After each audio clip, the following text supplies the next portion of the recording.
So Phil got invited in, came there, and was just a level above everybody else straight away. So we fast-tracked him after a couple of sessions there, fast-tracked him to Platt Lane. And I got talking to Phil Senior, because we at City encourage them to play grassroots football. Right, okay, at 6 and 7 and 8 Yeah. until you sign at 9. That's when you get the competitive edge. And Phil wasn't involved with any club, you know, which wasn't unusual, I have to say, at under 7. And obviously living in Edgeley and me living here in Eden Moor, although it's called Reddish Vulcans, it's primarily run from the middle of Stockport. Yeah. So it was just a natural marriage.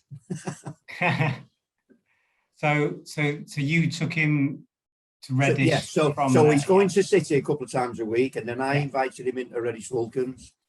So the second, I think it was either the first, no, it wasn't the first, or the second time he came down to training. We had a little training session. Well, it wasn't little because about 25 kids in it. But then you had a big game at the end. So, and I used to just stand on the touchline. No coaching, no training.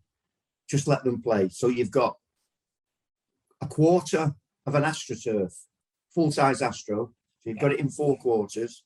So if you can picture 20 kids, 25 kids, 10 aside, 11 aside, playing in this. It's quite a big area for little ones, with 12 by 6 goals at either end. And off they went. We just used to stand and watch. And the ball dropped. Every time the ball dropped, it dropped to him. Just kept on dropping to him all the time, which was no coincidence. And a dad comes sidling along and stands next to me, and he said, who's the new boy there with the left foot? Where's he come from? And I just went, heaven. and then he joined the team, and we went on from there. I think everybody realised it was definitely a distinct possibility, because when you go to City, obviously the boys have all been selected. They've been recommended by somebody somewhere. So it's not, with all due respect to them, it's not a grassroots team where you may have, like you said, 1 or 2 quite decent players. Excuse me. So I think there was always an air of this boy is going to be a player. As he got a little bit older, I think it became more and more fairly obvious. And because of his size, his physicality, he was going to have to be protected a bit as well. I know the story goes that in training, they did play him a few times up against boys 2 years older, just to see how he'd fare.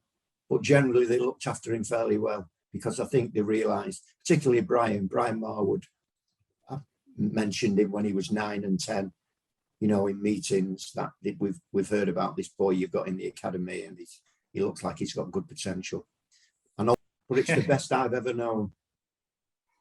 Honestly, it's the best. All he ever wants to do is play football. He's the quietest. We've watched him at City and when he's training with the first team. First out, the old story, first out, last to go in, you know, just banging balls against the wall, juggling. And his dedication to what he does, his application is, well, it's just first class. Yeah, can't say any more than that, really. I actually think now, if England win this and he gets a little bit of a role in that final, I think you'll see a different Phil Foden on the pitch next season. I think he'll be demanding the ball. He has a habit of doing this when he wants the ball. Yeah. Maybe not giving it that. I think you'll get that as well.